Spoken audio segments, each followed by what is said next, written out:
This is Matt Hurt at Obsessive Viewer on Twitter. This is Tiny at Obsessive Tiny on Twitter. And this is the 2-year anniversary episode of ObsessiveViewer.com's The Obsessive Viewer Podcast.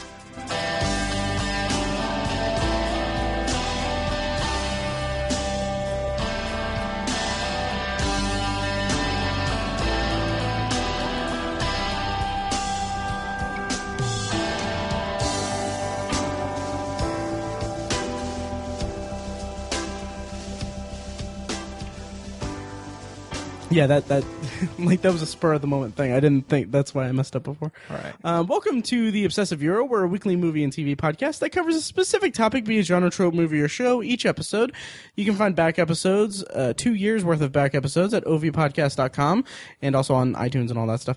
And also find the blog at ObsessiveViewer.com, where I am in the midst of a Marvel Cinematic Universe review series, and I will also have a review for Cujo coming up at some point, and hopefully a piece about Community Season 6. Yeah, and if you're listening to this within the first 24 hours of it dropping, come see us at Indie PopCon, June 26th to the 28th. That's this Friday through the weekend.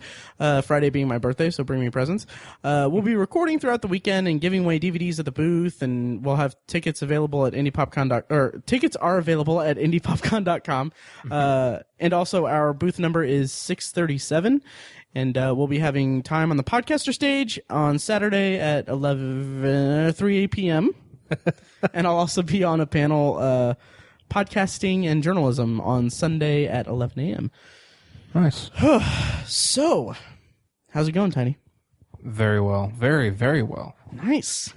I am on vacation for a few days all the way through PopCon. Because you're celebrating the 2-year anniversary of the podcast? That's exactly right. Yes, not the fact that you just got a new job. Yeah. I'm using up my vacation days from my last job. Oh, nice. I didn't realize that that's what you were doing. Yeah. That's Some of awesome. them. Yeah. Nice. Well, congratulations. Thank you. And also congratulations to anyone who likes Hulu and Showtime. Horrible transition. Because today, before we get started on our topic of the episode, which is the second seasons of TV shows, before we get started, there's a bit of news came out today that Showtime is going to have their own standalone HBO Now equivalent, where they're going to have a subscription to their catalog online only without having a cable subscription. And then it was just announced today that they're partnering with Hulu to have it through them, and it's going to be an additional $8.99 in addition to your $7.99 Hulu price. And which is like $2 less than what you would pay if you went through Apple to get the standalone Showtime app. Oh. And it's really interesting. This is all going to go down next month, and it's really interesting to me because it's indicative of the way that TV is changing. Like Tiny, you and I had a conversation about this a couple days ago. Mm-hmm. That. It's interesting to me that like HBO just came out with their HBO Now app, and then they had an exclusive deal with Apple and all that. It was a big thing. I feel like this is kind of where TV fandom and TV viewing is kind of going. And I kind of remarked that like streaming services and streaming rights for TV shows and for now premium cable packages are kind of the new like syndication rights. Like it used to be that you would have 100 episodes of a show before they could sell it off to another network or a cable network to run in syndication. Now I'm not in the industry, but it feels like that's kind of falling by the wayside in favor of streaming rights. Yeah.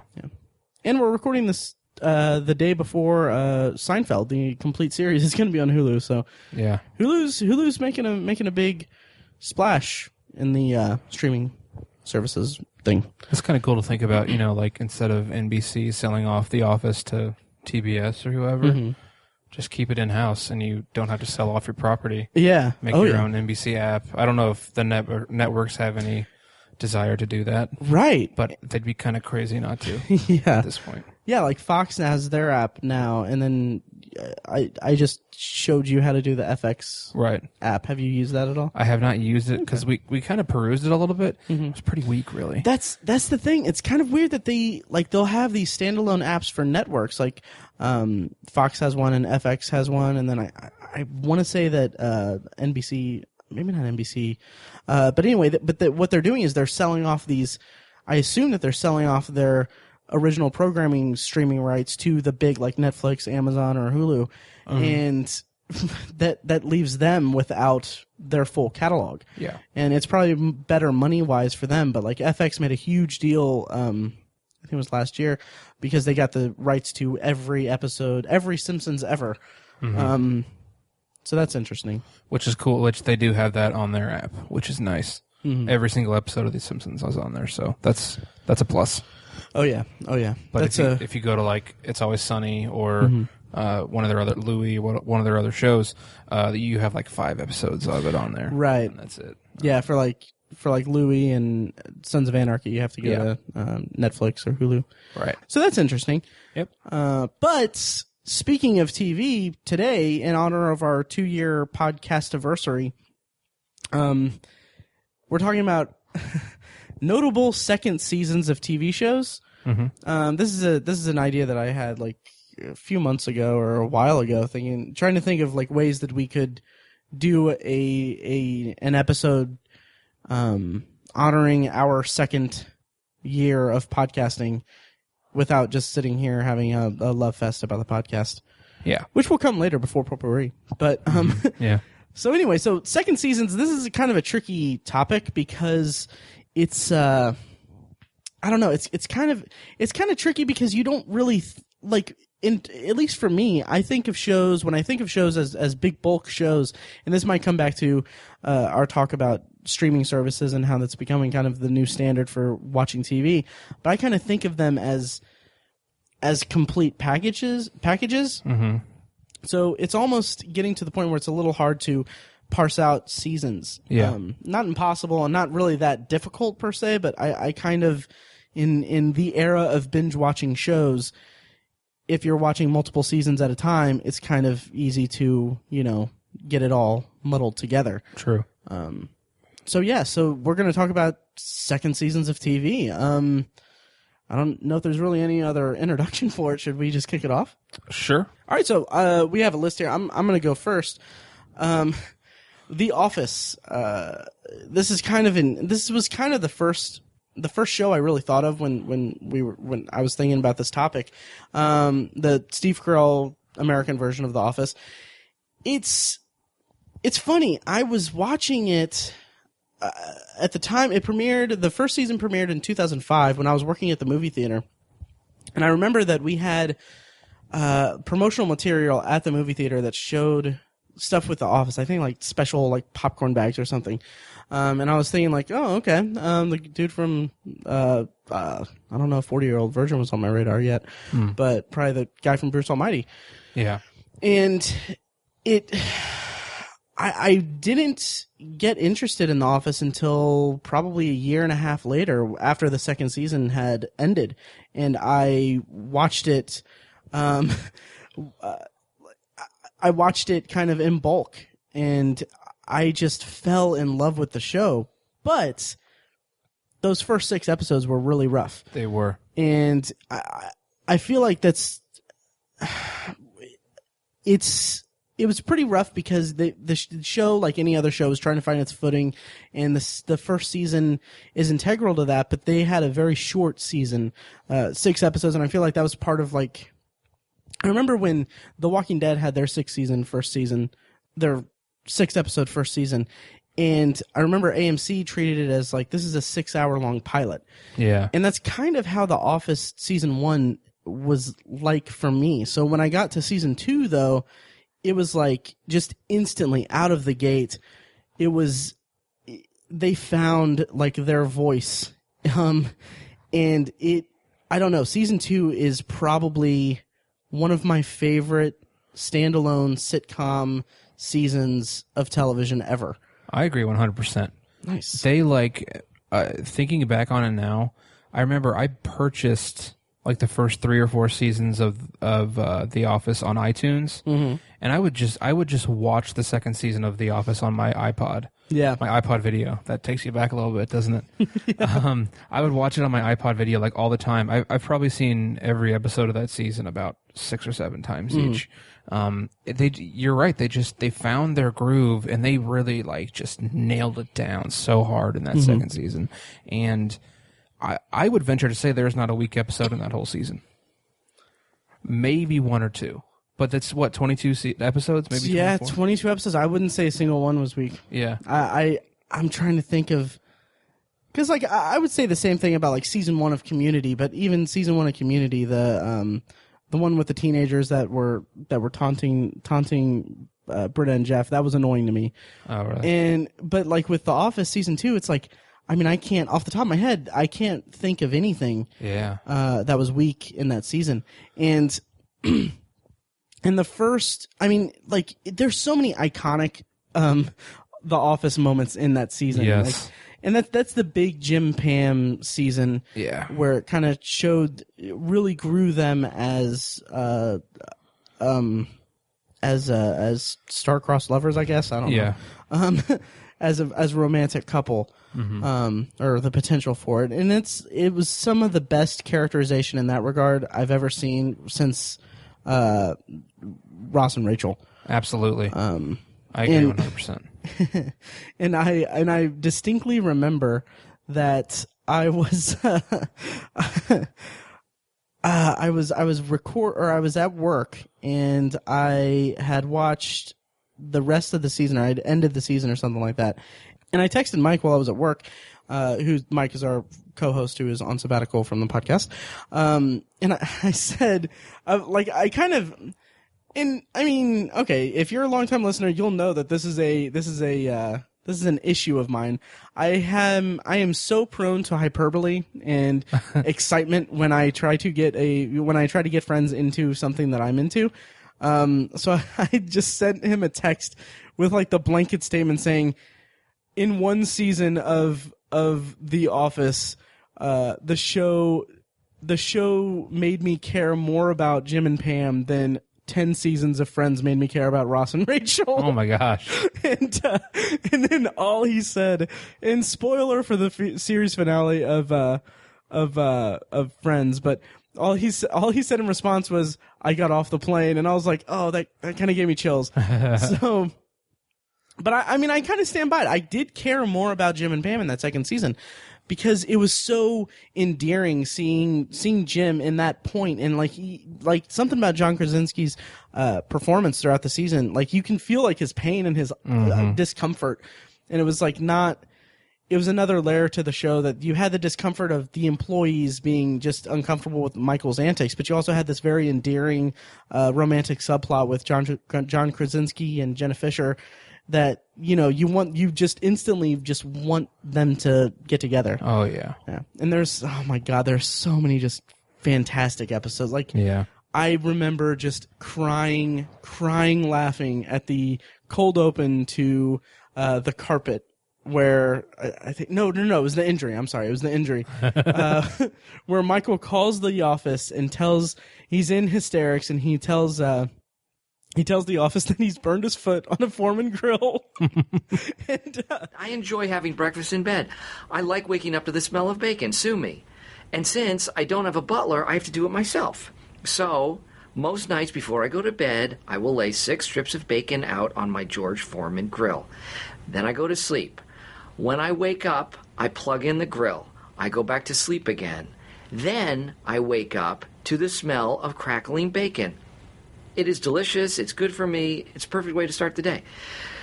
Today, I got up, I stepped onto the grill, and it clamped down on my foot. That's it. I don't see what's so hard to believe about that.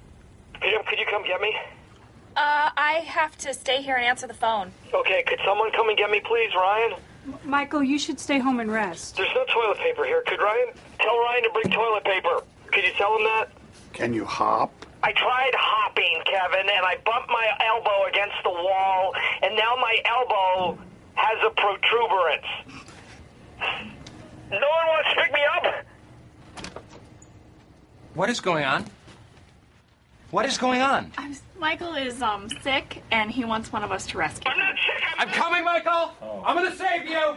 Michael is in trouble. Dwight. I do not want Okay, Dwight. hold on, Michael. I am coming. I Wait don't there. want Dwight. Michael, why don't you call your girlfriend? I don't have a girlfriend. But you said you went out with her this weekend. It was all made up. Just someone come, okay? Anyone but Dwight. What's that? What was that? Oh! He hit the pole. and just the way that the entire scene plays out, it's like it hits so many beats and so many punchlines in such a short amount of time that it's just phenomenal. That set up so much. That set up an episode that was strong in itself, and it did it in such a way it was just hysterical to me. I love that scene. So great. Yeah, just what they were able to pack into one season, even though it's 22 episodes, you're like, oh, that's plenty of time. Yeah. They could have probably done 40 episodes. Oh yeah. And not missed a beat. That was just a fantastic season. Oh yeah. Yeah. So The Office is on Netflix. Watch it if you haven't watched it yet. And season 2 will make you love it. Yep. Tiny, what do you want to bring up? Well, to follow your line of thinking and kind of like your thread, the first thing I thought of when you mentioned second seasons was The Wire, the greatest television show ever made. Nice. And what got me thinking about it is, it got me in the frame of mind of thinking about just how important second seasons really are. Because we so much emphasis is put on the first season. Can it be good enough to just blow everybody away to where you'll never top it again, or can it be just good enough to where you'll squeak by, and in the second season you can do what you really want to do? Right. It's like it's just hard. It's hard to strike a balance between those two things, and where The Wire falls in for me. Is that I think a lot of Wire purists will say that the first season is the best season. I think a lot of purists will. I would have to disagree with you. Really? Yeah, Oh, I would okay. say that people would say season 4. Really? Yeah, I think so. I think a lot of purists would say that. Okay. But yeah, I think that they would say that the season 1 is the best thesis statement for the show, or the show's thesis statement. Maybe, I don't know. Okay, I can see that. But yeah, Well, your mileage may vary. I know a lot of people have said that the first season is their favorite, and like for me, you can't really make a bad pick. Season 5 would be a little weird to me, but Yeah, whatever. But to me, I think the second season is the best season of The Wire. interesting. Maybe not objectively the best, but it's my favorite. I'll say that. I'm gonna let you finish. But that's really interesting because I remember you and I watched this entire series together. Yep. And I remember like coming out of season 2, like just something about it just didn't really click with me, at least not until the end. And then it wasn't until I rewatched the series and revisited season 2 that the magic of this season or the importance of the season really just hit home to me so much. Which, by the way, anyone listening, my birthday is Friday, and the full series set is available on Blu-ray for $85 on Amazon. Gosh, yeah, so That's such an amazing deal. Oh my god! I paid $90 for my DVD set. Yeah. That's the whole series, and Right. this is the remastered Blu-ray. I'm gonna get it eventually, but anyway. So, Tiny, your thoughts on season 2? Yes. I remember watching the first season and being just absolutely floored. And I was like, that's some of the best television I've ever seen, without question. I don't know how they're going to top it. And for me, I don't know. I can't say they topped it objectively, but it's just, I love the second season. I wish I could sit here and just do like a whole love fest about The Wire and Right. break everything down, which it's amazing how little we actually talk about The Wire on this show. It is. Considering how, in the regard that both of us hold it in. Absolutely. And a lot of people hold it in. But what I love about the second season is that I feel like the thread that they go through to investigate these dock workers, the stevedores, Frank Sabaka and his nephew and stuff. I just feel like that's such a tight thread that we don't have to worry about, our protagonists, if you will, being introduced and setting up all this stuff like the first season had, which I'm not discrediting the first season for because you have to do it. There's just no way around it. But in the second season, we already know who McNulty is, and we already know who all the other characters are, all the other protagonists are, if you will, the cops and stuff like that.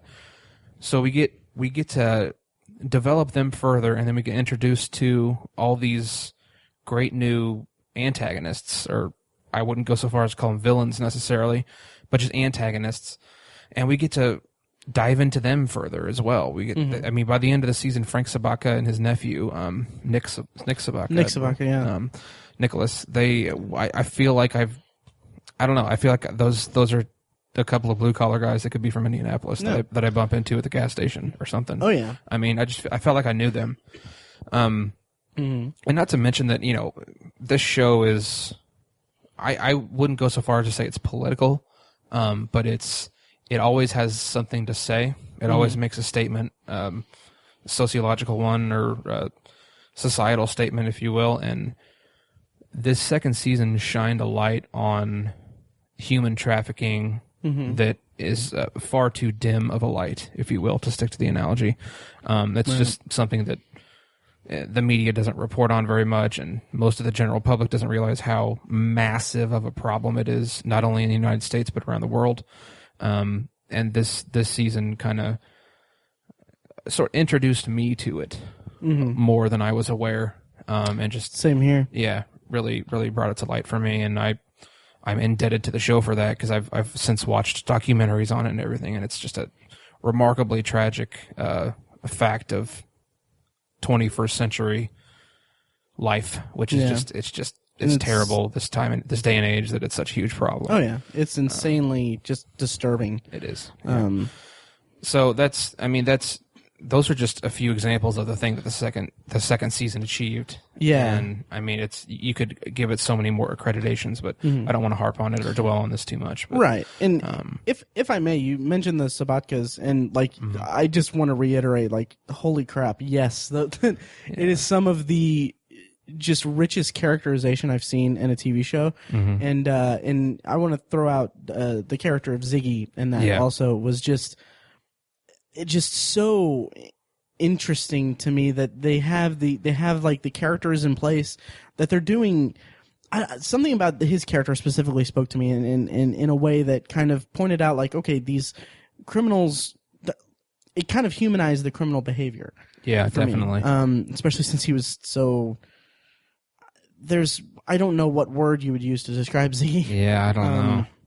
Devil may care. Devil may care, kind of dim-witted, a little slow. Yeah. But eager to make a buck, I guess, without much follow through on thinking. But yeah, season 2 of The Wire. The Wire is almost in itself is almost an anthology type of series, but it's sprawling in that it ties together all of these things. All the pieces matter, and season 2 introduces.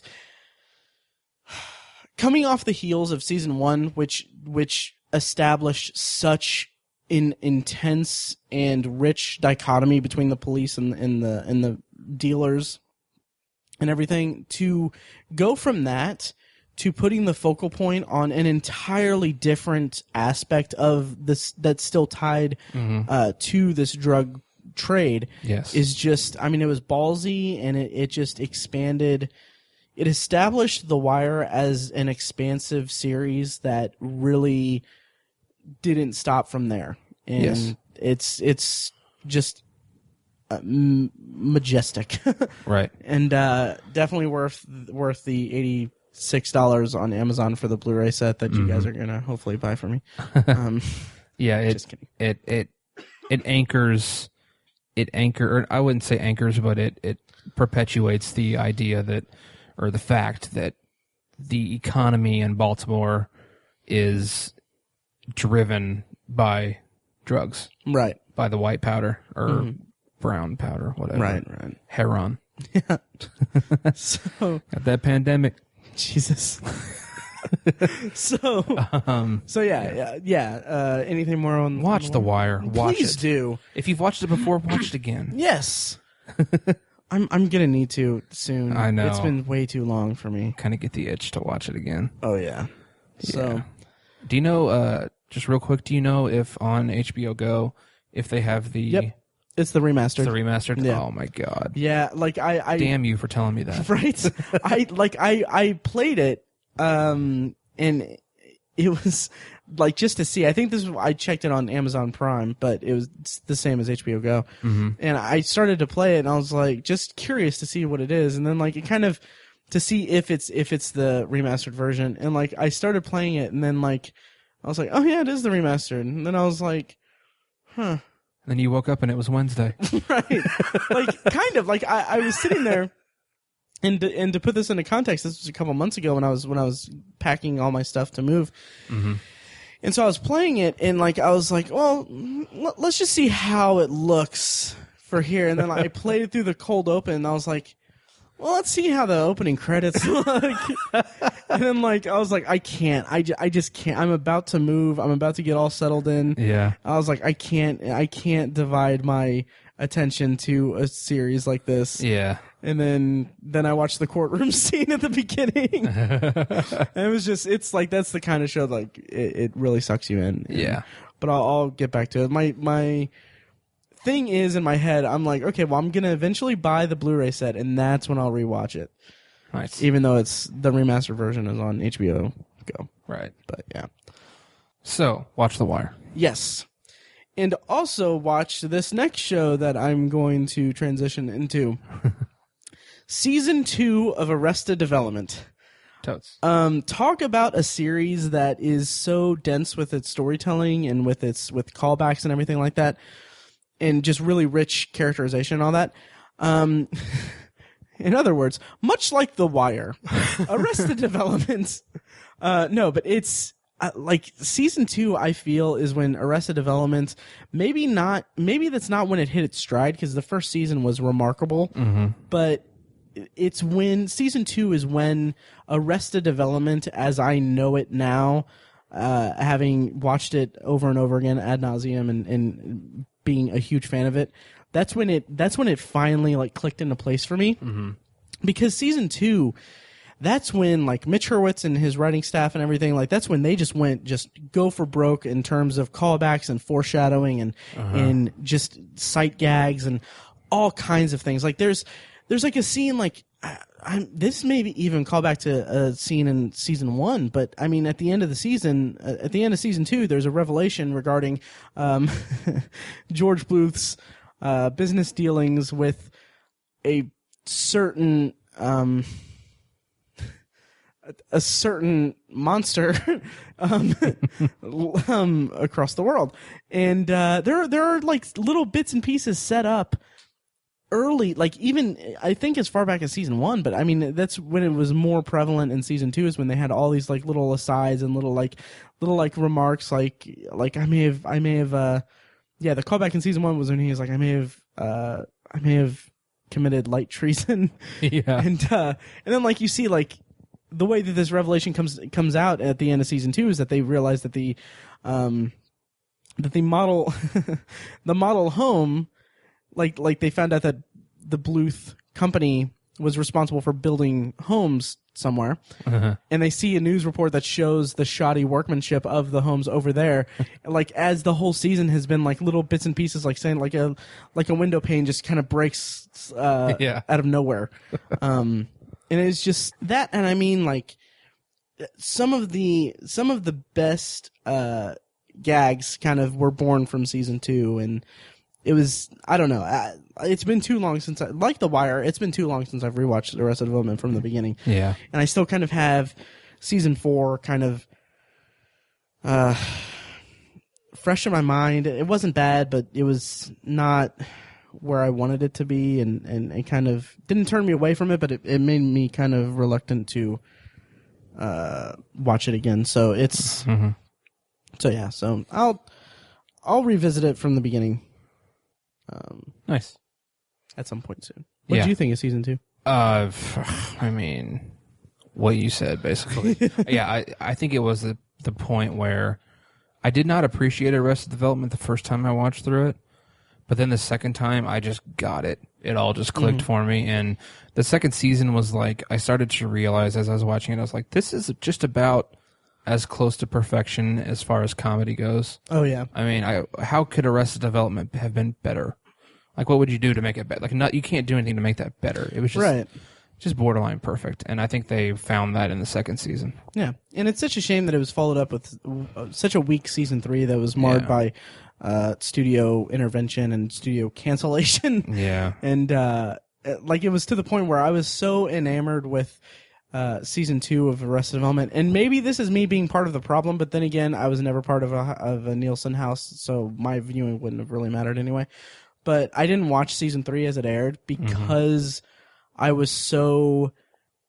I'd heard so many things about what was going on behind the scenes. I was like, I feel like it would tarnish season 2 to watch it, and I ended up blind buying the DVD for season 3 after Mike texted me and said like it's not season 2, it's not great, but it's still strong. Yeah, and I watched it and I enjoyed season 3, but nothing that the show did after season 2 really met that for me.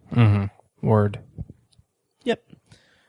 So Tiny, what about the next one? The next one for me is the show Lost. I've never heard of that show.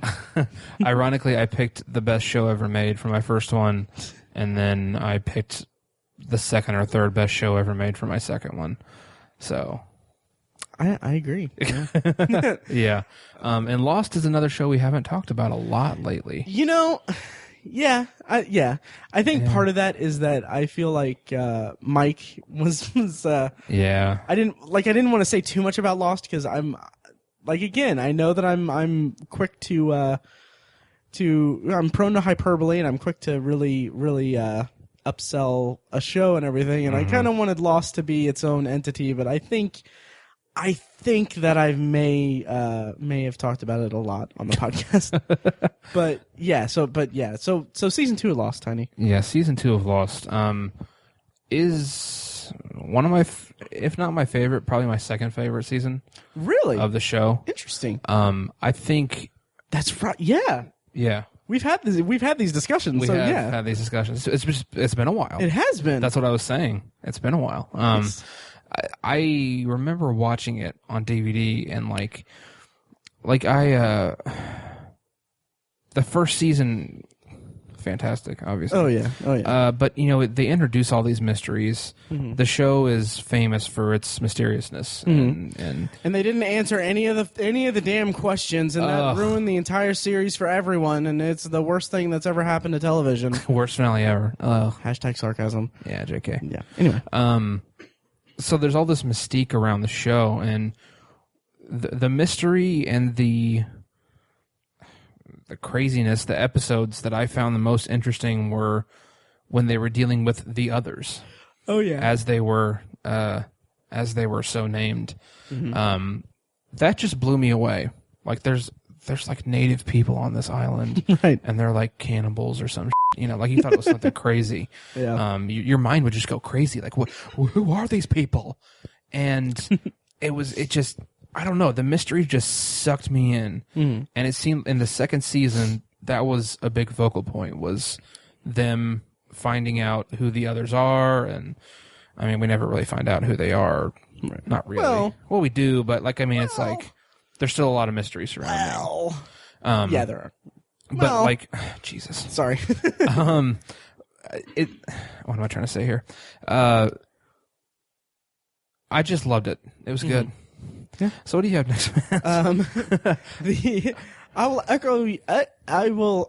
Oh God, Tiny. Oh God, here it comes. Mr. Echo. I will Mr. Echo your sentiments on the expansion of the others' mythology in it, because there you go. Season 1 really kind of established okay, they're not alone on the island. And then season 2 was like they're kind of a clandestine battle with the others, somewhat. And then season 3 was kind of war with the others, but we won't really talk about that. It was kind of weak. But anyway, yeah.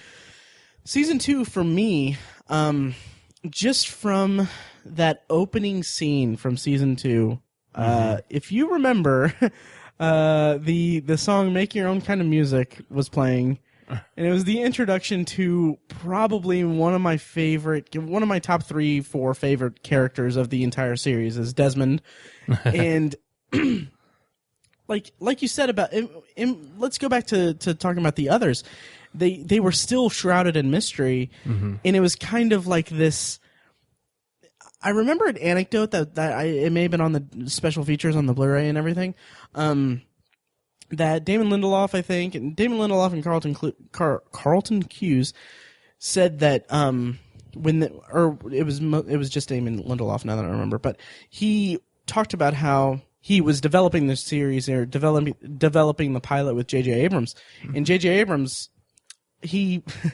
He's known for having this kind of like there's an article somewhere where he talks about this magic box, and like I don't know if it's a metaphorical thing or if he literally has one, but he remembers like he talked about how like when he was a kid he had this magic box, like he like there was a toy or something, and it was a box that it was a mystery box, like you open it and it's supposed to be a surprise or whatever was in it, but he never opened it because the thought of anything that he could imagine was in there, and that was kind of this big metaphor for how he handles storytelling and everything. It's like this, there's this magical, mystical box, and that's kind of personified a little on the nose with season 1 of Lost with the hatch. Yeah. Because it's literally like throughout the entire first season, like anything could have been in that damn thing, and then season 2 just opened it up, and then. It's one of the best things about Lost, and one of the tenets of the brilliant storytelling of Lost is its ability to open that mystery box and populate it with hundreds of other mystery boxes. Yeah. And I feel like that is a part of Lost that never gets credit because. And it's also what turned most fans away from it at the end because they became fixated on this box and they didn't really focus on the people carrying the box around. Yes. And that's and it's like if you look at it without if you look at it objectively, just the way that it unraveled these stories and everything, it was masterful in my opinion. And season 2 is where it really shined in that regard. Because they introduced a lot of stuff, and a lot of really interesting things, and they really, it's great. It's probably not my favorite season as a whole. Yeah. My favorite season belongs to season 5 because it deals with one of my favorite plot devices of anything. It does. Whatever happened. Anyway, so and. Yeah, I love this show so much. It's good. Yeah, and a couple anecdotes about season 2 is that when it aired, I watched it. Like I the way that I came to Lost was that I bought the first season DVD without having watched it, with having only heard about it. Watched it while I was at USI with Mike in Evansville. I'd watched the DVD and everything, and then while we were in school is when the season premiered. Mm-hmm. And this is back, 2005, and this is, before... I didn't have an iTunes account. This predates iTunes for me, personally. So I'm So there was an episode, I think it was the second or third episode, Orientation. It's the episode where Locke goes into the damn hatch. Yeah. And you finally see what he sees as he goes in the hatch. And at least at one point throughout it, our dorm's fire alarm went off. Yeah. And I was like, I'll risk dying. And yeah. And then later in the season, the episode The Hunting Party aired, and I can't remember the specific. I don't remember why this happened, but I just couldn't watch it. Something happened. I didn't get a chance to watch it at all. Yeah. And I mean, with a serialized show, when you're at college and you don't have the resources to I didn't have a way to watch the episode, and I didn't want to miss an episode because I didn't want to miss a chunk of the story. Yeah. So like I downloaded iTunes, and I remembered my sister at the time had an iPod. I think this is before I even had an iPod. So I got her like ID, like her iTunes account. Maybe no, I don't know. Anyway, I ended up buying the episode on iTunes and watching it that way, and I felt like this is. Like, when I was doing it, I was like, this is such a weird experience. I'm watching TV on my laptop. It was strange. Wow. How the times have changed. Yes. So, yeah. But anyway, yeah, season 2 of Lost is phenomenal, as is the entire series. Absolutely. Perfect, even. Not a single blemish in the entire series. In only. all 6 seasons of Lost. If only. Every single beat was perfect. Except for Nikki and Paolo. So, should I bring up the next one? Please. This next one is... This is a show that we're not going to loud with... Am I using that right? Laud upon... We're not going to have a big love fest for this show because it's not... It's not that good, but it's Prison Break. And the reason that I'm picking this TV series for this particular topic... is that while the show isn't that good, like just objectively speaking, like looking back on it, the show is pretty, pretty weak in my opinion. Yeah, there's some fun stuff in there. It's a lot of fun. Yeah.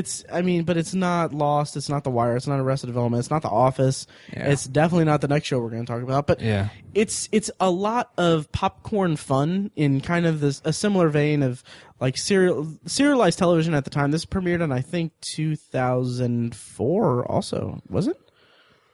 I think. Probably 5. Oh, yeah, I think it was 2005. Uh-huh. So anyway, because it replaced Arrested Development's time slot, I believe. It did, didn't it? I think it did, yeah. Yeah. Yeah. It was one of the shows they were developing to replace Arrested Development. I don't think they were developing. I think it was airing. It aired coinciding with, did it? Because they had the episode of Arrested Development, Prison Break-In. Right. Where I remember. Tobias was like, "Don't leave your Uncle Teabag hanging," which is a reference to a character in Prison Break. Right. Okay. Yeah, you're probably right. Anyway, so.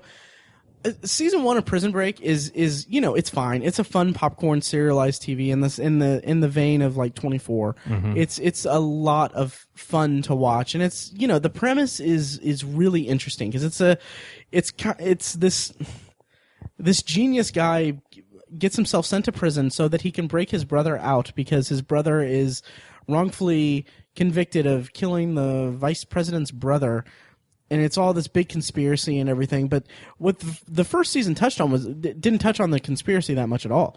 Kind of. It did quite a bit. There was a running subplot that wasn't that much interest, but tangentially. Yeah, tangentially kind of touched on it. But the problem with season 1 of Prison Break was that they had 13 episodes, and then they got approved for a back 9 or whatever. So they had like a whole half of a season to write. Mm-hmm. So by the end of their 13 episodes, they were breaking out of the prison, and then they're like, "Oh, we need to keep them in." Yeah. So while like the back half isn't that good, it still leads to a moment that is so satisfying and everything that, and this is the point that I'm talking a lot about season 1, but it brings out season 2.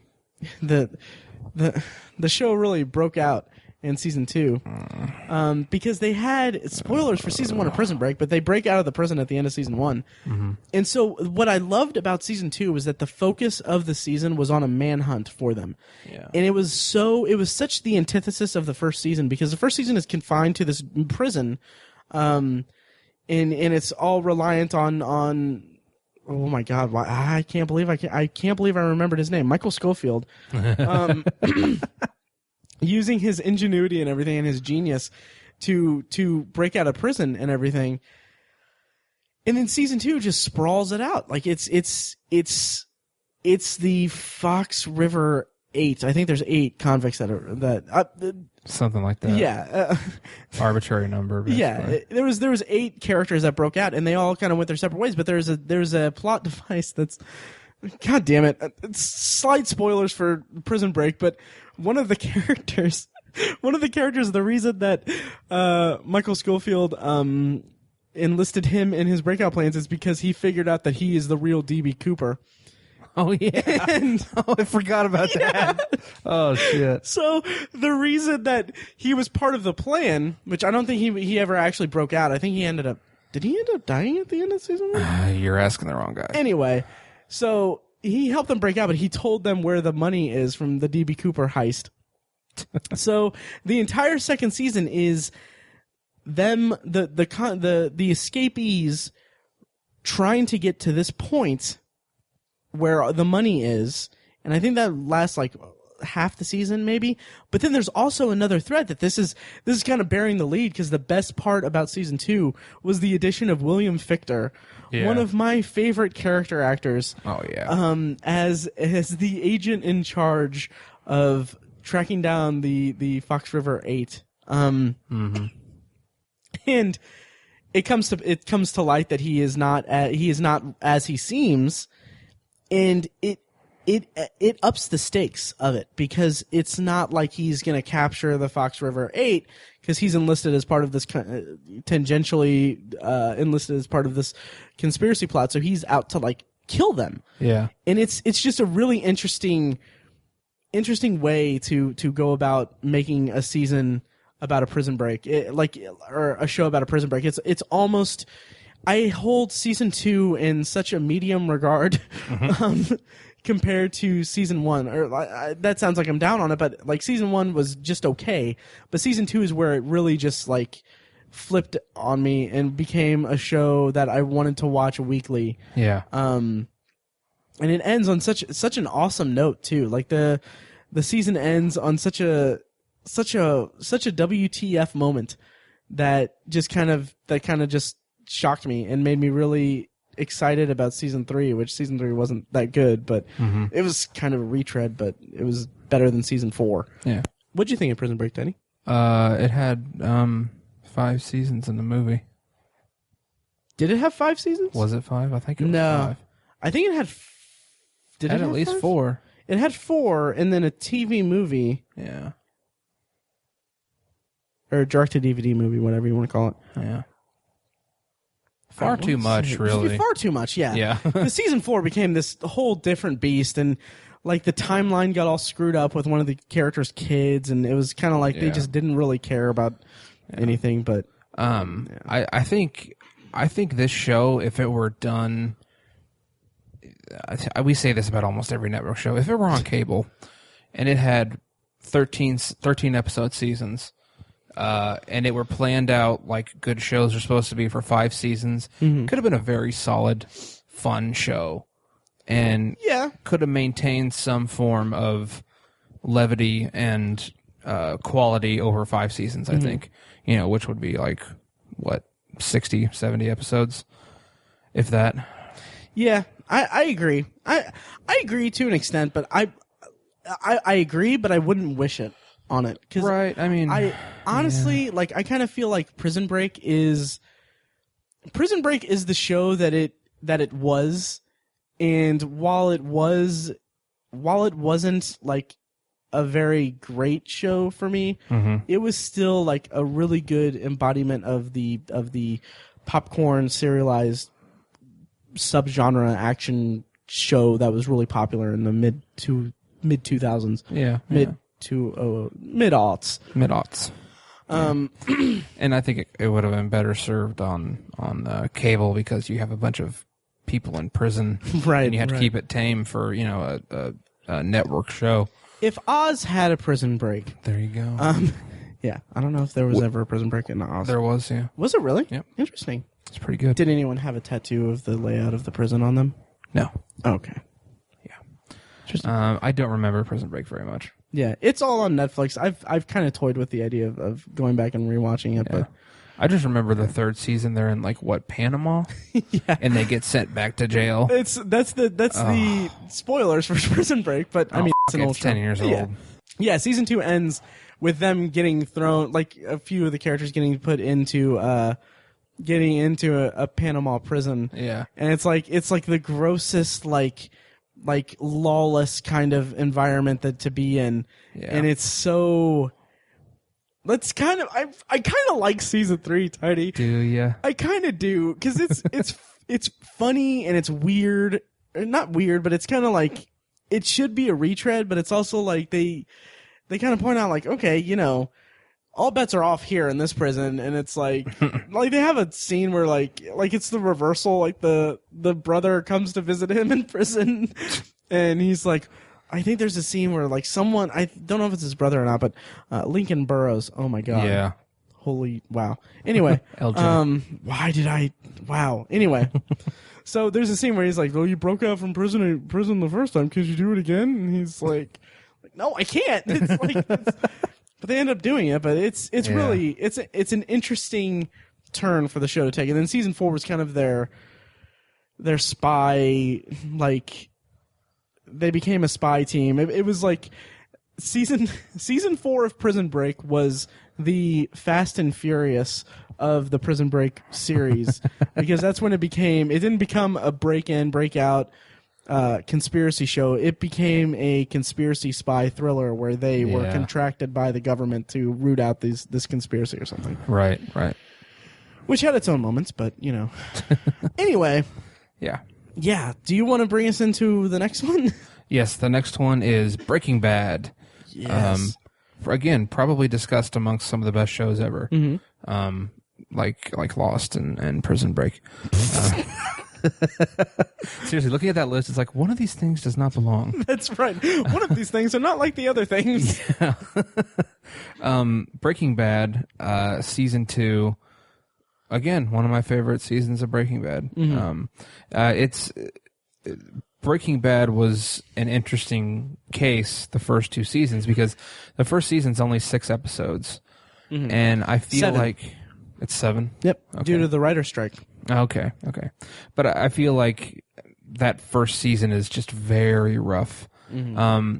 You get a good sense of the characters, but I think their trajectory is kind of questionable a little bit.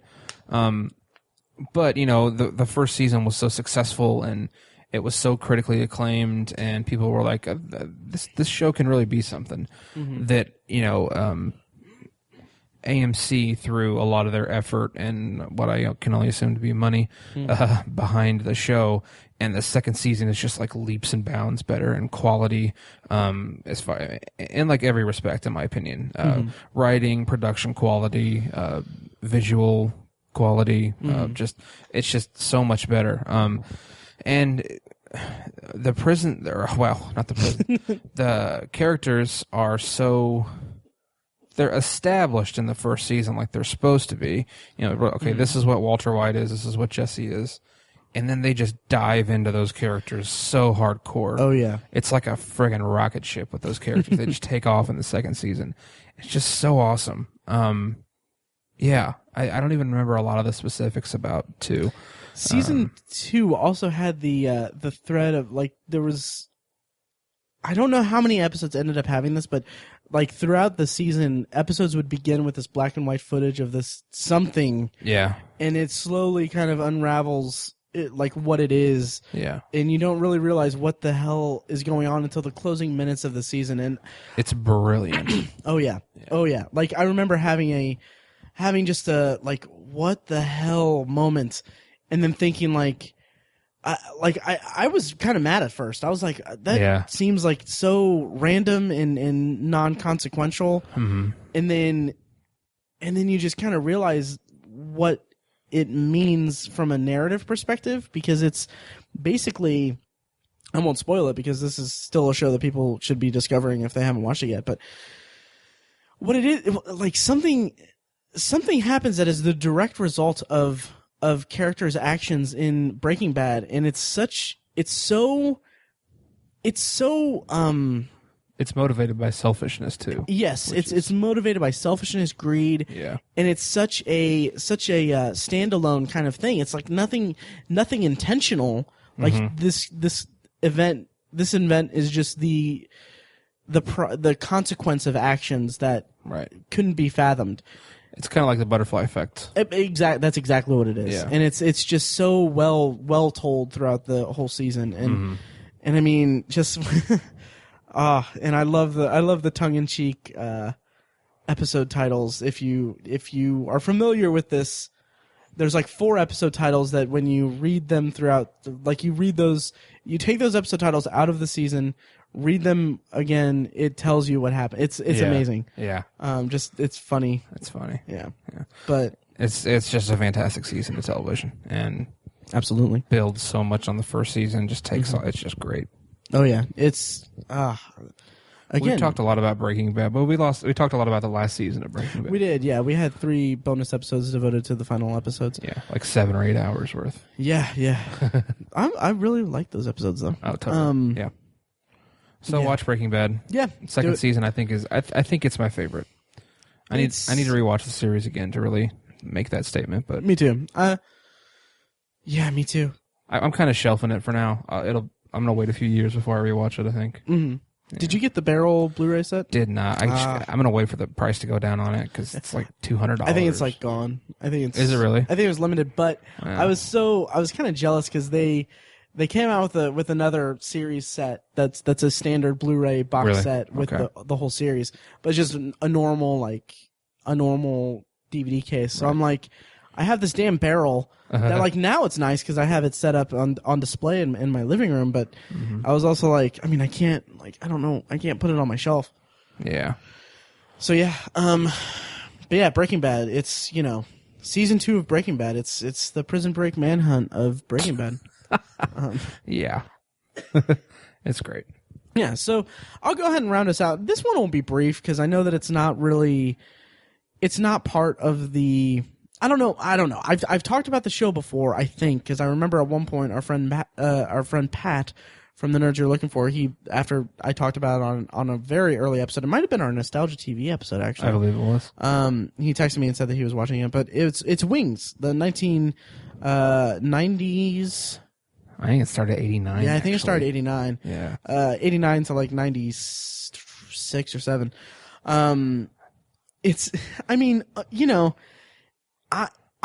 This show holds such a special place in my heart because I grew up watching this damn thing. Me too. And when you really look at it from like a business perspective and from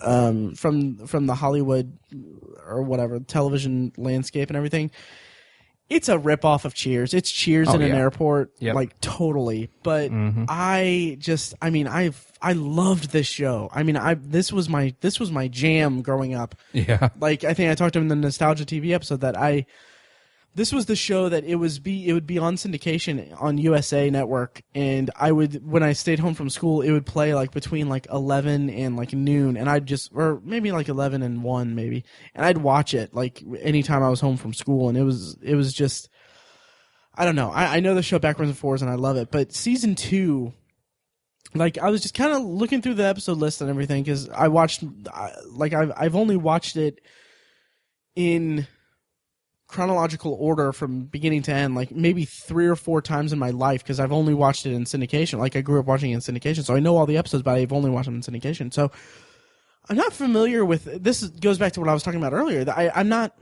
I hadn't parsed together like episodes from seasons. I didn't think like, oh, season 2 is really strong. The only season I can think of is, I think season 5 or 6 is like there was like a 3-episode arc where they lose the airline. Or they get bought out, or they're forced to sell the airline, and that's the only piece that I can really latch onto as far as seasons. But season 2, I was shocked to see how many episodes in the season were just iconic to me. And I'll be brief again. I'll just run through several of the episodes just to tell you broad strokes of what the show was like and what the high points of it to me were. There was an episode. The season kicks off with an episode where Joe Hackett, played by Tim Daly, is about to be interviewed. He's about to be interviewed by a magazine reporter, and his brother Brian, who just the whole series is about them running an airline together, and it's really great. But anyway, the magazine reporter he kind of changes his story to talk about Brian, because he finds out all these just through whatever. He finds out all these really thrilling adventures that Brian has had. And this episode is just so ingrained in my memory because it's such a good like brother episode. And that's probably one of the reasons why I was so attracted to this show, is that it played up the brotherly bond between Joe and Brian. And it's just such a nice, like, that's a nice episode. Like that's probably a good entry point in the series if you're interested in watching it, is watch season 2, episode 1 of Wings. Cause it ends on such a nice moment. And, other standout episodes, there's an episode where, Roy, kind of the laughing stock of the airport, he runs the competing airline, and he's kind of the antagonist, I guess. He keeps inviting himself into the group's like outings and everything, and there's like it ends with him at a game night where he's partnered with Lowell the mechanic, the lovable oaf, and he gets really irritated because he's trying so hard to be nice to this group that he antagonizes all the time. But after like a heartfelt talk with Joe, and that's probably the standout of the episode. I'm burying the lead there, but he has a very nice moment with Joe where he's like, I want to be liked. I want people to like me. And then he can't. He finally he has so much of Lowell at the party being screwing up his chance of winning Trivial Pursuit that he blows up. It's such a good comedic episode. And then, it really is. I remember that one. Oh yeah. So, and then there was other episodes. There's an episode where Joe and Brian are vying for Helen's affections with a birthday gift. If you watch this episode, it's they keep buying gifts for her and then exchanging them, and they keep telling them which ones they are, and they find out like they keep one-upping each other. Right. And like it dates the show so much because one of them is like a nice new CD player that costs like $300. Yeah. And then I don't know. And then there's a bunch of other episodes. A couple other ones is Airport 90 is an episode where Helen she works the lunch counter in the airport. She wants to learn to fly, so Brian takes her in the airplane and has her fly after. But then he gets knocked out, and she has to radio the terminal, and it's really funny. But sorry for the spike, but two of my favorite episodes of the entire series reside in season 2, and one is an episode where Joe and Brian think that they see a UFO. And it's so wacky. It's so great. It's called Plane 9 from Nantucket, I think. In season 2, watch that episode and then watch Murder, She Wrote, because it is by far one of my favorite episodes. It's where Brian is convinced that the sweet ticket counter lady that works for them, Faye Evelyn Dumbly Duvet Schlob Cochran. Good Lord. Don't mess with me. But anyway, he becomes convinced he has to live with her because their house is getting fumigated, and he watches an episode of Fugitives from Justice, a fake like mystery show that's hosted by Maura Povich in the show. But and he becomes convinced that Faye is a murderer. She killed all her husbands. That she killed all of her husbands with strychnine. And it's so. Like, watch that episode instead of the first episode, because it's so wacky and so much fun. Yeah. So enough about me blabbing about Wings. We have a couple more on here, examples of bad second seasons, and we'll touch on these just a little bit. Yeah, I mean, there in the pantheon of television, there's probably a lot of shows that are hampered by the writer's strike of, it was like 2007, 2008. 2008. And one of those shows is Friday Night Lights. And like that show, I really, really, really enjoyed that show. But the second season isn't that good because they introduce a lot of different plot lines and a lot of different scenarios that, because of the writer's strike, they just don't follow through on at all, and they get dropped. And then there's a really kind of, I didn't really have a problem with this storyline per se, but there's a storyline involving I can't remember Adrian Palicki's character, and what was his name? He was on Breaking Bad. Jesse Plemons' character. Jesse Plemons. Yeah, I can't remember his character's name, but Lance. Landry. No, Landry. Yeah. Coach calls him Lance. Coach calls him Lance. Yeah. So anyway, there's a storyline involving them too that kind of stretches the. I mean, the show's a pretty not quite heavy-handed soap opera kind of show, but it plays with those kind of soap opera-ish tropes and everything. Mm-hmm. And this kind of goes kind of off the rails with that in a bad way. And then it kind of gets resolved and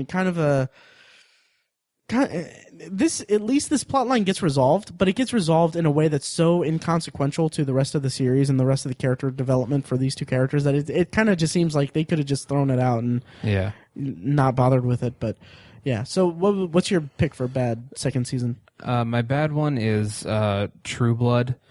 And I was sitting there like researching it because I couldn't remember it too well because I quit watching after the third season, I believe. Mm-hmm. But I was just sitting there and I was reading synopses for the episodes, and I was like, why did I ever watch this show?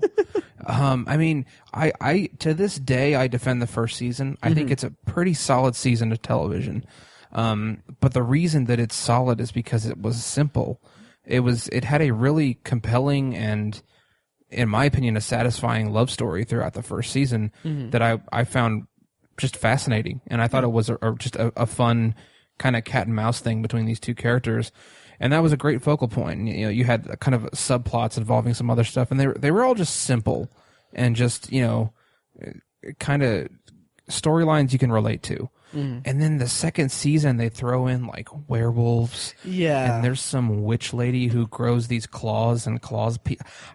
It was just weird. She like collects people to be her friends. Yeah, and I don't even remember that. Holy crap. Yeah, she's the, I forget what her name is, Mary Ann maybe? Sure. And she like kind of takes in Tara and kind of. Oh, yeah, she was in 24? I think so, yeah. I don't know. She was in season 2 of 24. I can't remember the name of the actress. I'm not a fan of the actress either. She was in... Michelle Forbes. That sounds right. Yeah. She was in The Killing as well, I believe. Sure. I don't know, but... She was also in Battlestar Galactica for a bit, I think. Yes. She was. But anyways, the second season, they made that show so freaking complicated. They did. And they just kept upping the ante. In the third season, there's fairies and shit. Right. And it's like, okay, at what point does it stop? You know, they bring in like...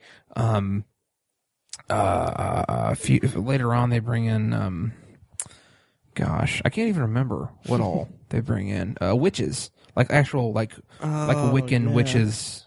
Ugh. And it's just like, at what point do you draw the line? Yeah, because you're throwing too much in there. And God, I remember that was my biggest frustration with the third season, that there was like a storyline for a character, they'd get like 30 minutes for the whole season. Yeah. For their storyline, because there's just way too many characters. It became very convoluted in season. Like I would go so far as to say that True Blood is one of the prime examples of a show that just kind of just pulled the wool over the eyes of the audience. It established itself with season 1, which was a very strong, like you said, a very strong like kind of love story, kind of strange love story, and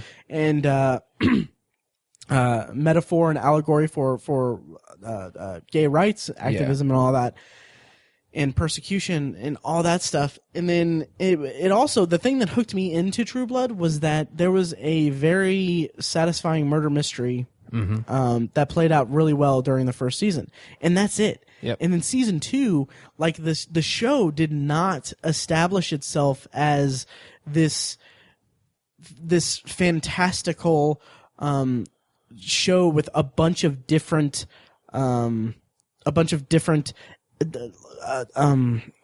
fantasy elements and like different things. Like, it didn't establish itself as that, and that kind of, once you hit season 2 and onto season 3, and you kind of get this kind of, you get the sense that like, oh, there's so much other stuff in this world.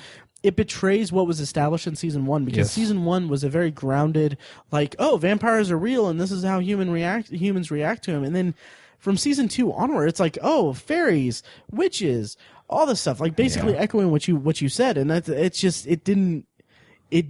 I would be curious to see what the drop in viewers were like after season 1, because I felt like that really betrayed what the show ended up being about. Yeah. And also, I really had a problem with season 2 having a ton of really ridiculous cliffhanger episode moments, like the one that this may be the last.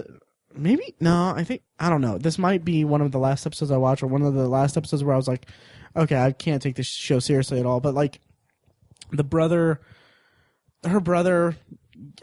Jason,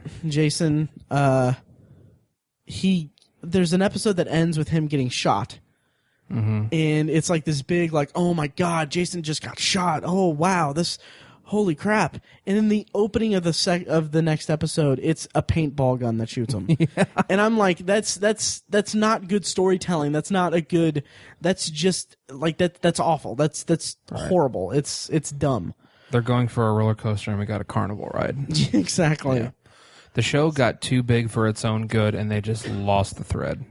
Absolutely. And that started in the second season. Yep. And it was a pretty crappy show. It was. It really was. Anyway, so that is our discussion of second seasons. And usually we go to the potpourri section. Yes. But I wanted to take this time to reflect on what this is our 2-year anniversary of the podcast. And I kind of want to take this moment to kind of reflect on our second year as podcasters. We're going to be juniors.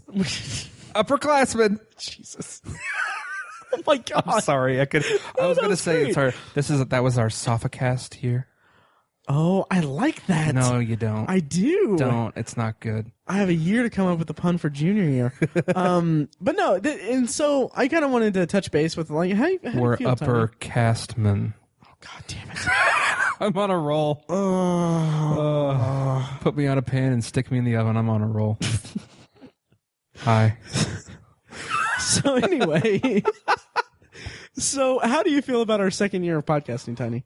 It was huge, right? I think we did some stuff this season that this year.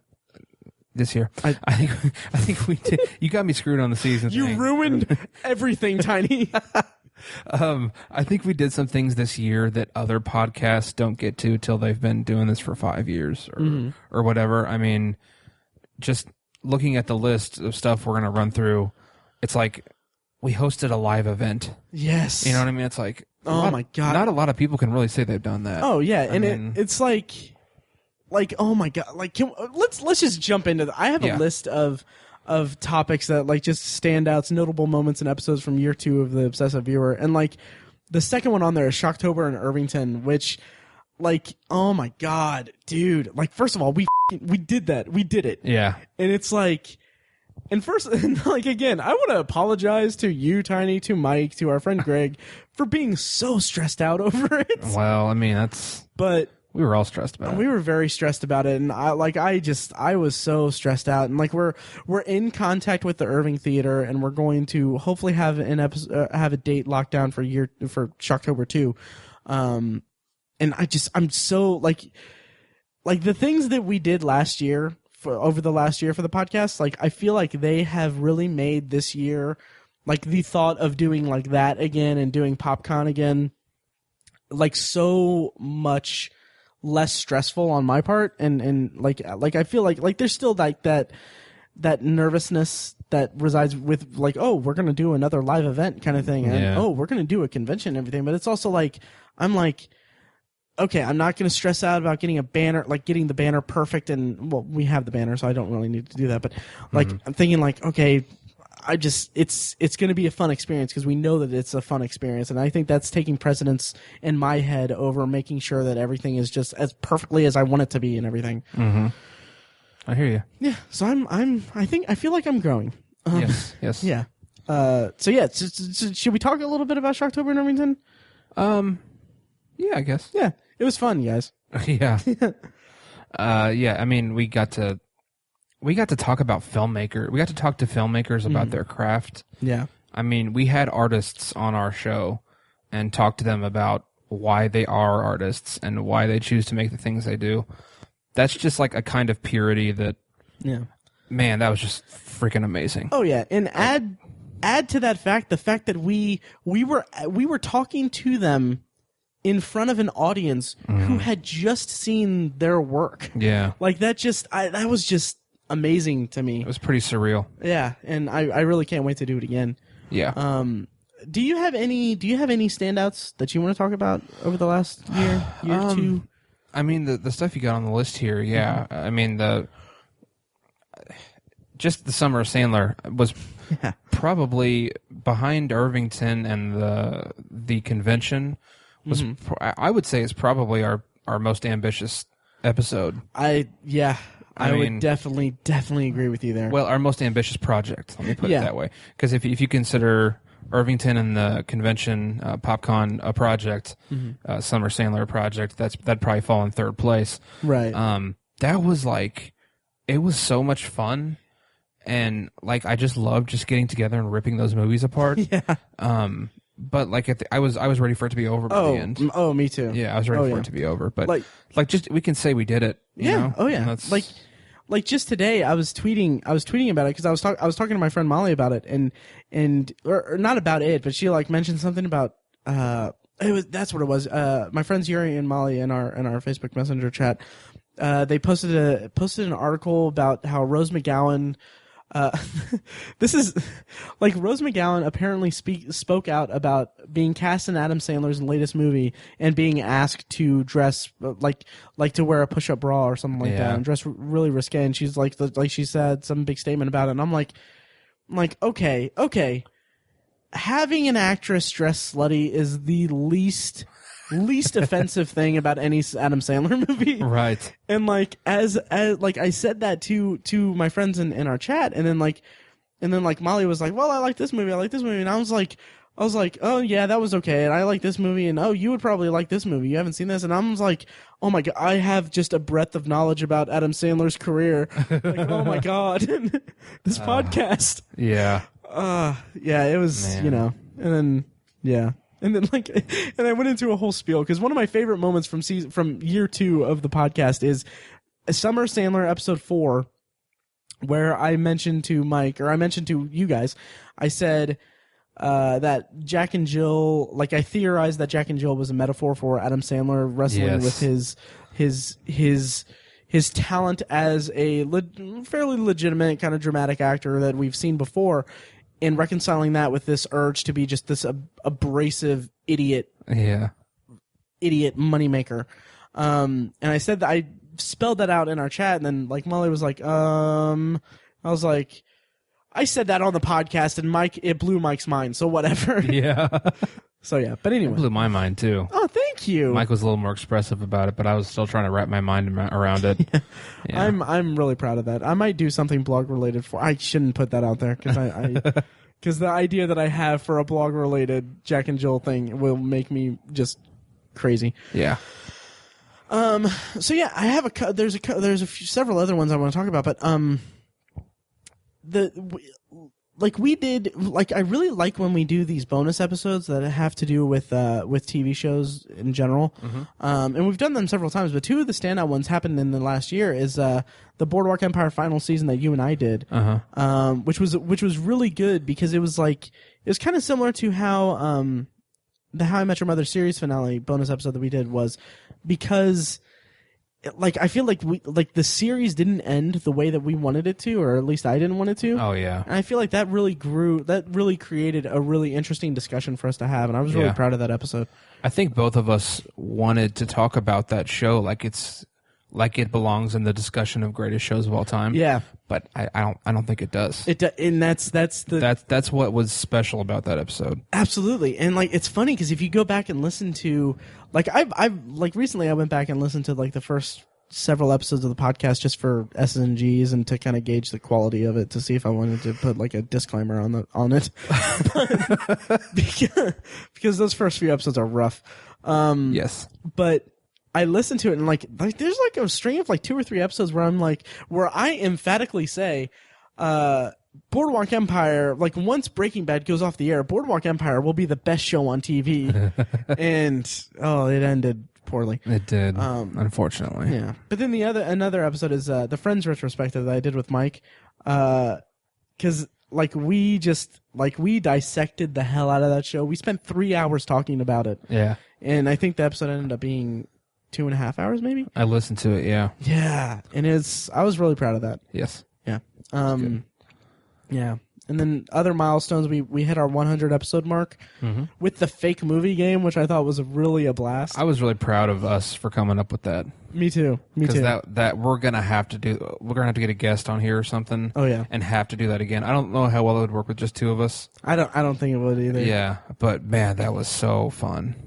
Yeah. Oh, it was a blast. Yeah. Then we also did a franchise retrospective for the Halloween franchise, which was a lot of fun. That was great. Yeah. And then, of course, we did Mike's farewell episode. Yeah. Which was bittersweet, but I feel like that was definitely the kind of episode that we needed to send off a co-host that was going on sabbatical. Without question, yeah. And I feel like, not to toot my own horn, but I was really proud of the little montage I had at the end of the episode as like a tribute to him. Like I was actually really proud of myself for that. Oh, me too. Thank you. Yeah. Like I would spend in preparation for that to put those clips together, I would sit at my desk at work and listen to the podcast just kind of like to my ear, and then mark down timestamps for it. Like I had this fear that like, oh, someone's going to come in and hear me talking on the podcast, because I didn't want to have headphones in because that's not professional. But I was like, someone's going to come in, like they're going to be like, is he listening to himself?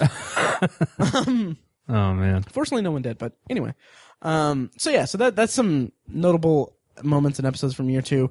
And there's a couple other anecdotes, and this is kind of getting long, but these stand out for me. Like there's, as I said, I've been listening to the early episodes of the podcast, and I listened to in preparation for this episode, I listened to our 1 year anniversary special episode, and something stood out to me, and I think I mentioned this to you, Tiny, privately a couple days ago.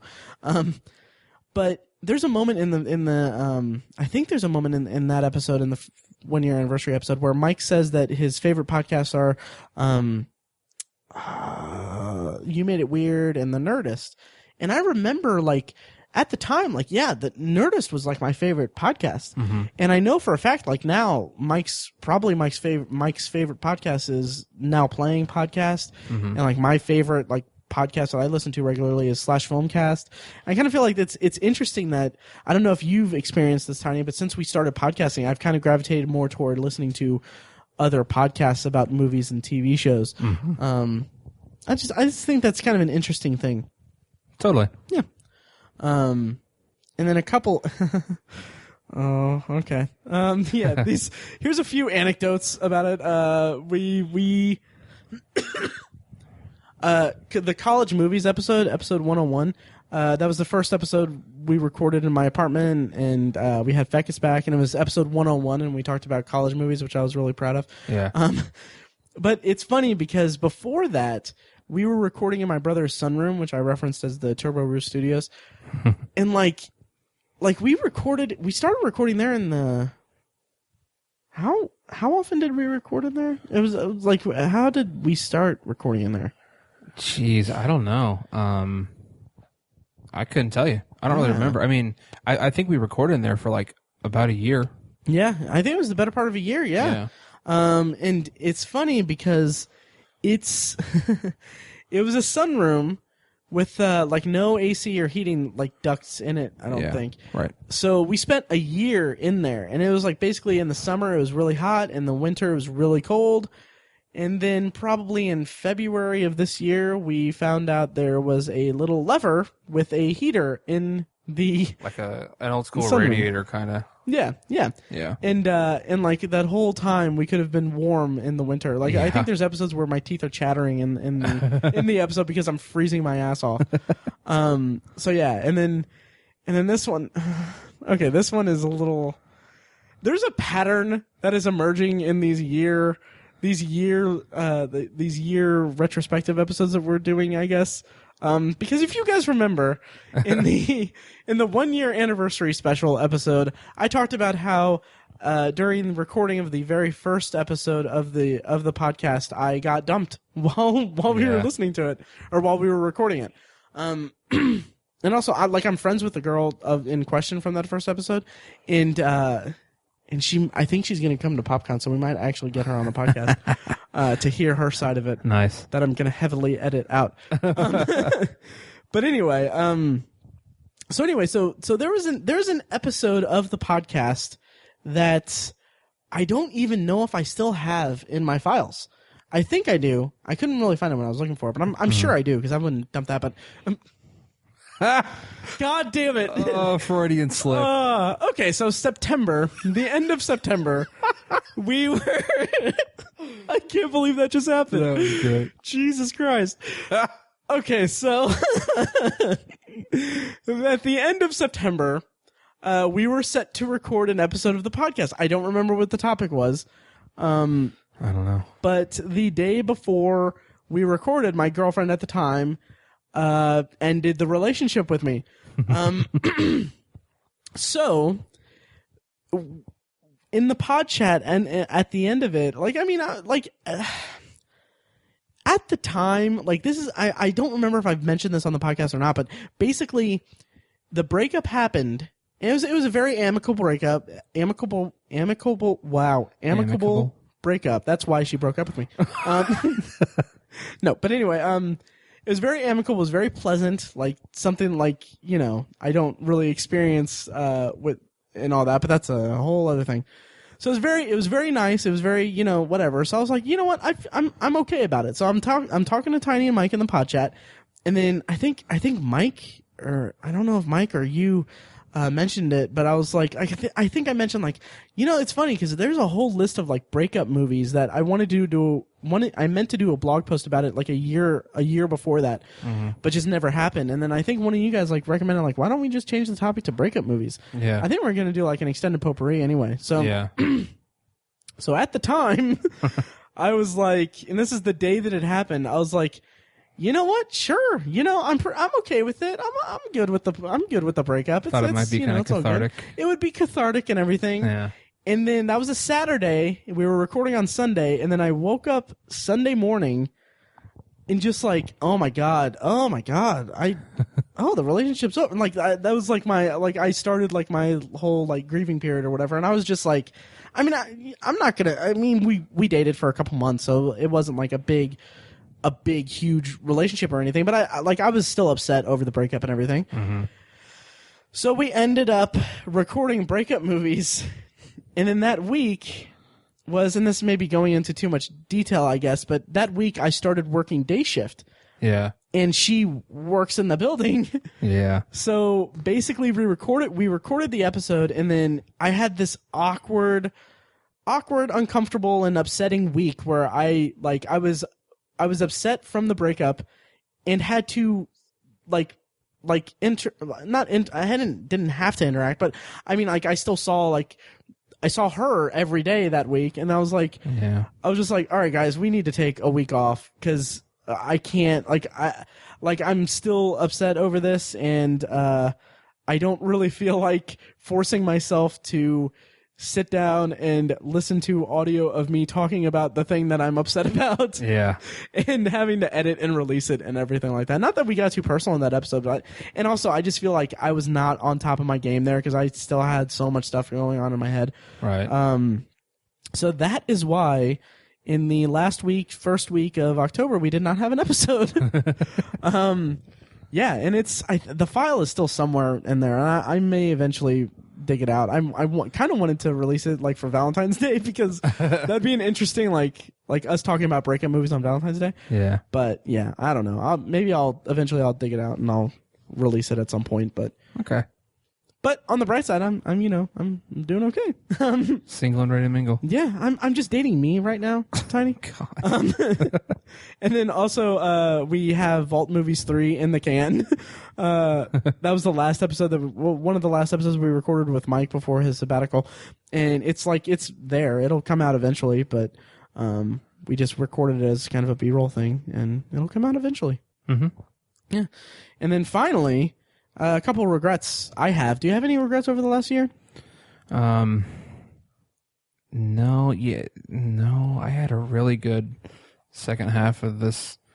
I mean, in terms of our podcast years, I had a really good second half of the second year. Nice. Got a new girlfriend. Got a new apartment. Got a new job. Nice. I mean, it's kind of great. So I lost a girlfriend. Well, I got my own apartment. That's kind of a mix. I had a good second half of the year. Up and down. Yeah. Yeah, well, that's great. Nice. Yeah. Good job. Also, I want to mention that I saw, like, for the first time I saw your apartment, and my God, like, you live in a fucking sitcom apartment, dude. Kinda, yeah. Like I was just thinking about that, like, the other, like, I was, thinking about that today. I was like, that's a sitcom apartment. It's, like, huge and awesome. So good job. Thank you. But anyway, I have a couple regrets, just minor things. OV88, which ended up being our Friends retrospective episode. I really, really, really wanted it to be our time travel movies episode or a Back to the Future retrospective episode, just because the numbering would have been perfect. OV88, 88 miles per hour. But we weren't prepared for it, and I realized, like, okay, I'm not going to force us to record a topic that none of us are really prepared for. Right. Just for the novelty of releasing it as the 88th episode. And also, like, that release would have been, like, right. Like, the reason that the Friends retrospective was there as a bonus episode is because that was released, like, the week between Christmas and New Year's Day. So it's like, I'm not, like, I'm not going to force us to do what I feel is a really important topic for me. Yeah. Like, it's one of my favorite things to think about and talk about. Just for that. Yeah. And then also, we talked about doing the David Fincher retrospective, but none of us had time to watch the movies and all that. So that's some depth you got to get into there. I'll tell you what, when we get in like 20 years, when we get to episode 1955, that'll be our Back to the Future retrospective. Ooh, nice. Nice. Oh, I already have plans. Like, we have plans. Like, we're still, like, in October, I want to do a Back to the Future retrospective. Really? Because why October? The date. It'll be October 5th, 2015. Nice. Yeah, the day that he, comes back. So look at you. And we're gonna force Mike to come back to talk about it. Yes. And, like, I want to get my hands on the animated series and watch that and talk about that too, because I want to just. Good luck. Yeah, that's not gonna happen. But we're gonna do that in October. We're gonna have our Back to the Future retrospective. Yeah. Maybe looking at the future, maybe we could. We've talked many times about doing a Stanley Kubrick retrospective. Yes. But Mike is not a fan. That's true. Mike's on sabbatical. Maybe it's our opportunity. That is not a bad idea at all. Yeah. Nice. We miss you, Mike. We do. We really do. I mean, we do. Yeah. And it's like, I think we've been doing pretty well, but it still feels like I can't wait for him to come back on the podcast eventually. Mm-hmm. So, yeah. Okay, so basically that kind of ran wild with us. That was potpourri, basically. It was basically our potpourri. So we're gonna kind of forego potpourri this week, which is funny because I have a whole list of stuff that I wanted to bring up for potpourri. Yeah, and I watched a whole season of a show and a really good movie. Yeah. In that time, so I had like two things for potpourri. So teaser for next week's potpourri section. What's the really good movie that you want people to watch in preparation for your talk about it next week? It is about the most important battle of the 20th century. In real life. Me breaking up with my girlfriend? Jesus. Yes, Matt. What's it called? Do you want to give it? It's called Stalingrad. Stalingrad. Oh, nice! I can't wait to hear your thoughts on that. Yep. And then next week I'm gonna just lavish my words upon Community Season 6. Nice. Yeah. And also RoboCop and RoboCop 2, I guess. Oh, really? Maybe. I don't know if we'll end up talking about it. Nifty. Yeah. So anyway, thanks for listening, guys, and we're going to go to our pre-recorded outro, and we look forward to many, many, many, many more years. And, Jesus. Yeah. Or, however many we want to do. And thank you so much for listening, honestly. Yes. I obsessively check the stats of the downloads and everything, and I've noticed we've been growing steadily since we started, and I love all of our listeners, and I really love when you guys reach out and talk to us and everything. So, yes, thank you guys. Thank you guys, and hope you like year 3. Here's to year 3. Yeah. Okay. All right. Thanks, guys. Thanks.